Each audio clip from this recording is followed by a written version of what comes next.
Anda kembali bersama kami pemirsa, dan di segmen ini akan kami hadirkan paparan dalam segmen At Large terkait dengan premanisme berkedok ormas yang kian marak pemirsa. Tidak semua ormas menjalankan fungsinya sesuai dengan tujuan awal pembentukannya. Bahkan sebagian kecil dari ormas justru terlibat dalam tindakan kekerasan, pemerasan, dan intimidasi yang meresahkan masyarakat dan juga dunia usaha. Kami akan hadirkan pemirsa beberapa fakta terkait dengan adanya fenomena premanisme yang dibalut dalam ormas ini pemirsa.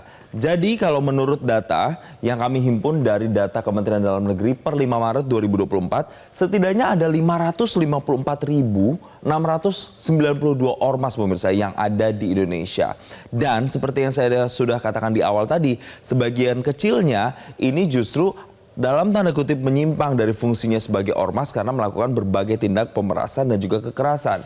Fenomenanya adalah melakukan tindakan pemerasan, intimidasi, dan juga kekerasan pemirsa. Dan berikutnya apa yang menjadi modus dari premanisme yang dibalut dalam ormas atau organisasi masyarakat ini pemirsa. Jadi modusnya adalah menggunakan atribut ormas untuk memberikan legitimasi pada tindakan-tindakan ilegal seperti pungli dan juga intimidasi pemirsa. Ternyata tindakan-tindakan seperti ini tentunya memberikan dampak kepada masyarakat. Dampaknya adalah menimbulkan keresahan pemirsa di kalangan masyarakat, termasuk para pelaku usaha dan juga masyarakat umum. Tidak hanya itu, tentu kalau aksi ini dilakukan terus-menerus ini akan juga mengganggu ketertiban umum, dan itu sendiri adalah merusak citra dari ormas yang berintegritas pemirsa. Lalu berikutnya, apa sebenarnya contoh-contoh kasus dari premanisme yang dibalut dalam organisasi masyarakat atau ormas ini? Saya ambilkan contoh salah satu yang paling terbaru pemirsa, ada ormas yang melakukan penyegelan pabrik. Ini milik PT Bumi Asri Pasaman atau PT BAP pemirsa, yang berlokasi ini di Kabupaten Barito Selatan, Kalimantan Tengah. Tepatnya terjadi di awal Mei 2025. Dan ormas ini mengklaim bertindak sebagai kuasa hukum terhadap salah satu klien dari perusahaan ini. Kita lihat pemirsa dari slide berikutnya terkait dengan kasus ini, pengembangannya seperti apa. Modusnya mengklaim sebagai kuasa hukum dari warga yang bernama Sukarto bin Parsan yang memiliki sengketa dengan PT BAP terkait pembayaran hasil penjualan karet senilai 778 juta rupiah. Jadi secara sederhananya adalah ormas ini berlaga begitu sebagai pihak ketiga dari orang yang bernama Sukarto bin Parsan ini untuk kemudian dalam tanda kutip meminta uang hasil penjualan karet senilai 778 juta kepada PT BAP tersebut pemirsa. Lalu kita lihat lagi dalam slide berikutnya bagaimana proses hukum yang berjalan terkait dengan aksi ormas ini. Dari Polda Kalteng sendiri sudah meningkatkan status kasus ini pemirsa dari penyelidikan menjadi penyidikan. Dan ketua dan 3 pengurus dari ormas tersebut juga diperiksa sebagai saksi pemirsa. Dan tidak hanya itu, ormas ini bahkan juga menghentikan aktivitas operasional pabrik. Dan ada juga komentar dari Gubernur Kalimantan Tengah Agustian Sabran yang menegaskan bahwa tidak boleh ada ormas yang lebih tinggi dari negara, terutama dalam hal investasi daerah. Tentu kasus ini menjadi contoh nyata bagaimana premanisme mengganggu iklim investasi dan ketertiban umum, sehingga memang perlu penanganan serius dari aparat penegak hukum. Lalu pemirsa, kita lihat secara umum, secara garis besar, ormas-ormas ini bergeraknya seperti apa? Bagaimana modus yang mereka lakukan secara umum? Biasanya ormas-ormas seperti ini tuh strukturnya terorganisir pemirsa, kita bisa lihat ya. Dan kemudian kolaborasi dengan berbagai pihak tertentu. Jadi ini tidak berjalan secara individu pemirsa, tapi juga memiliki jaringan dan bahkan memiliki hierarki atau sistem operasional yang berkolaborasi dengan beberapa pihak-pihak tertentu. Lalu kemudian kegiatan yang dilakukan ini biasanya bersifat ilegal pemirsa. Jadi biasanya ormas-ormas seperti ini terlibat dalam aktivitas seperti pemerasan, pengamanan ilegal, pengendalian wilayah tertentu. Itu yang biasa kita lihat. Paling gampang pemirsa kalau misalnya Anda lihat, misalnya Anda sedang parkir motor di sebuah tempat perbelanjaan atau ruko, kemudian dia meminta uang dengan paksa ya itu, dan mengatasnamakan ormas tertentu misalnya, atau menggunakan atribut kaos misalnya, atau membawa atribut tertentu ormas tertentu, itu juga sudah berkedok premanisme. Dan berikutnya kita lihat pemirsa, contoh-contoh korban yang menjadi dampak begitu pemirsa dari aksi premanisme yang dibalut dalam ormas ini. Saya ada beberapa pemirsa yang sudah saya impun. Ini yang paling baru misalnya, purnawirawan polisi menjadi korban intimidasi di Pasar Kramat Jati, Jakarta Timur. Jadi ada seorang purnawirawan polisi yang berpangkat Ibtu menjadi korban intimidasi sekelompok preman berkedok ormas saat menertibkan pedagang kaki lima di Pasar Induk Kramat Jati pemirsa. Lalu berikutnya ada geng motor yang menyerang warga di Pekanbaru Riau. Jadi ada geng motor yang menyerang warga di sana dan selama operasi pekat yang dilakukan pada tanggal 1 hingga 14 Mei 2025, Polda Riau kemudian menangkap ada 169 pelaku premanisme termasuk 13 anak yang di bawah umur yang tergabung dalam geng motor ini pemirsa. Dan geng motor ini melakukan aksi pembacokan dengan senjata tajam dan merampas sepeda motor.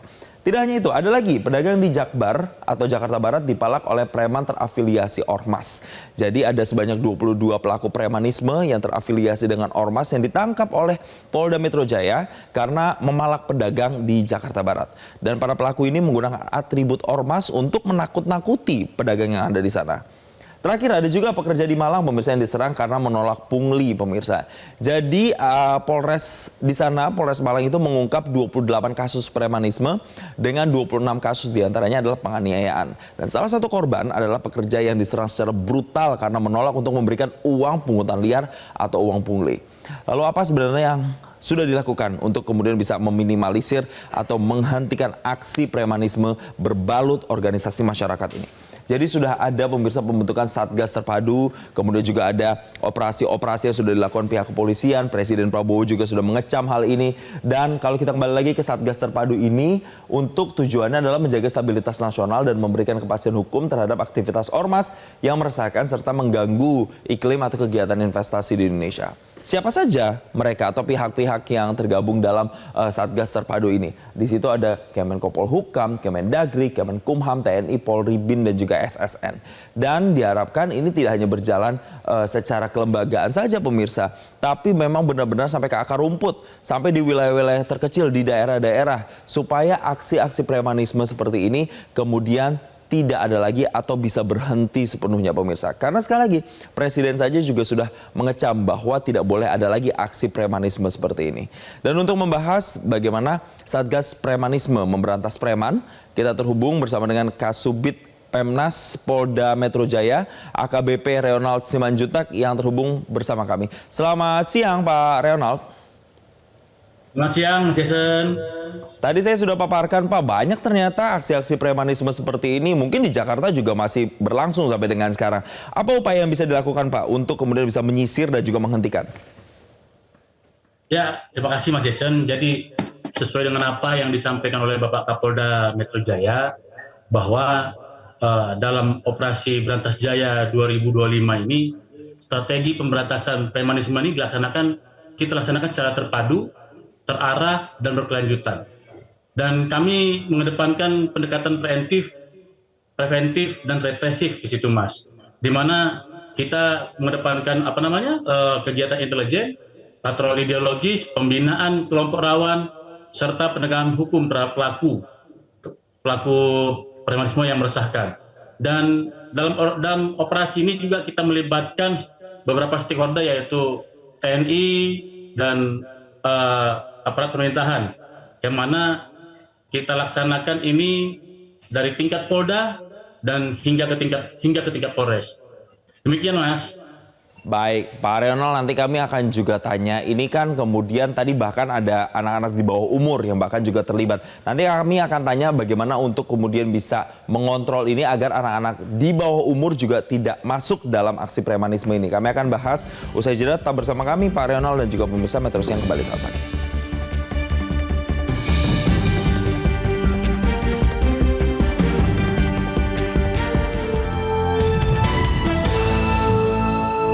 Kembali kami lanjutkan perbincangan Pak Reonald. Kita melihat bahwa yang melakukan ini bahkan tidak hanya orang dewasa, tapi juga anak-anak di bawah umur belasan tahun begitu Pak. Pengawasan ketat seperti apa? Apakah nanti akan dilakukan sampai ke wilayah-wilayah terkecil, sampai ke perkampungan misalnya, atau mungkin melakukan penyisiran ke sekolah-sekolah misalnya untuk mendeteksi mana yang berpotensi melakukan premanisme, atau seperti apa Pak? Ya, gini Mas, seperti tadi yang kami sampaikan bahwa benar para pelaku-pelaku ini bukan hanya orang-orang dewasa, justru malah ada anak-anak yang di bawah umur. Oleh sebab itu kita akan pilah penanganannya. Nah, untuk proses pencegahan ya tadi kita lakukan patroli dialogis, bagi anak-anak masih bisa kita bina, masih bisa kita beri pembelajaran, beri pengertian kepada mereka. Itu akan terus kita lakukan secara masif dan mendalam. Kemudian apabila anak-anak itu terlibat dalam suatu tindak pidana, kita proses dengan hukum dan kita berlakukan hukum acara pidana untuk anak yang berhubungan dengan hukum. Ya Mas, begitu Mas.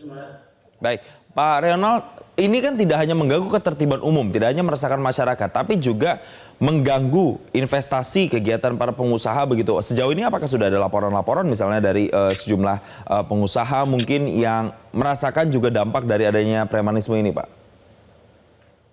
Ya, sudah pasti tidak akan ada negara maju tanpa ada jaminan keamanan. Ya, yang namanya investor itu akan menanamkan modal di suatu negara atau suatu tempat apabila ada jaminan keamanan dari pemerintahannya dan aparat pemerintahannya. Oleh sebab itu, tadi seperti yang Mas sampaikan bahwa untuk dalam kegiatan operasi pemberantasan berantas premanisme ini, berantas jaya ini, ya. Yang sudah berhasil kita amankan ini kan 1.197 orang. Kemarin kita lakukan pembinaan pada 1.072 orang dan yang kita tingkatkan ke tahap penyidikan ini 125 orang. Di mana jenis pelanggarannya ya mulai dari petugas parkir liar, kemudian tawuran anak-anak, kemudian adanya pungutan liar, kemudian kegiatan-kegiatan preman atau premanisme, calo, debt collector, geng motor, dan oknum yang mengatasnamakan ormas. Ya, sekali lagi oknum yang mengatasnamakan ormas. Ya Mas ya. Jadi ini terus kita akan galakan karena operasi berantas Jaya 2025 ini berlaku dari tanggal 9 dari kemarin sampai tanggal 15 Mei nanti, Mas. Gitu, Mas. Baik, Pak Reonald, saya mau menegaskan lagi. Tadi ada statement mengatasnamakan ormas. Jadi mereka melakukan kekerasan ini memang betul-betul anggota ormas tersebut atau memang orang lain di luar ormas tersebut yang kemudian menggunakan nama ormas-ormas tertentu untuk melakukan kegiatan pengerusakan, kekerasan, intimidasi? Ya, perlu kami tekankan di sini bahwa kami dari Polda Metro Jaya, kemarin Bapak Kapolda Metro Jaya juga menyampaikan ini pada saat gelar pasukan di Monas bahwa kita sepakat bahwa dibentuknya ormas, pertama kali masyarakat membentuk ormas ini kan sebenarnya pasti tujuannya baik, mimpinya baik, dan sebenarnya ingin ada kemanfaatan yang lebih baik. Biasanya dalam proses waktu yang berjalan, ini ada oknum-oknum atau orang-orang oknum yang mengatasnamakan ormas, sehingga ini agak sedikit mencederai nama-nama beberapa nama ormas, Mas. Dan kegiatan premanisme atau pengalakan atau intimidasi pada masyarakat dalam bentuk apapun, misalnya mengajukan proposal atau uang keamanan, ini biasanya terjadi mengatasnamakan ormas. Padahal itu kami yakin bahwa sebenarnya tujuan dari pembentukan ormas itu awalnya baik. Oleh sebab itu kalau kami berpendapat itu adalah oknum, Mas. Itu adalah oknum. Nah, tadi Mas ada sempat tanyakan apakah ada laporan-laporan. Nah, sayangnya nih Mas, sedikit sekali laporan yang masuk pada kami mengenai praktek-praktek premanisme yang ada di masyarakat. Oleh sebab itu kami tadi Bapak Kapolda Polda Metro Jaya mengedepankan pola intelijen yang dimasifkan. Jadi kita intelijen mengumpulkan informasi, mendapatkan informasi dari masyarakat di mana ada titik-titik rawan praktek premanisme. Kemudian dari situ kita akan tentukan pola penindakan lebih lanjut kepada praktek-praktek premanisme di titik-titik rawan tersebut. Demikian, Mas.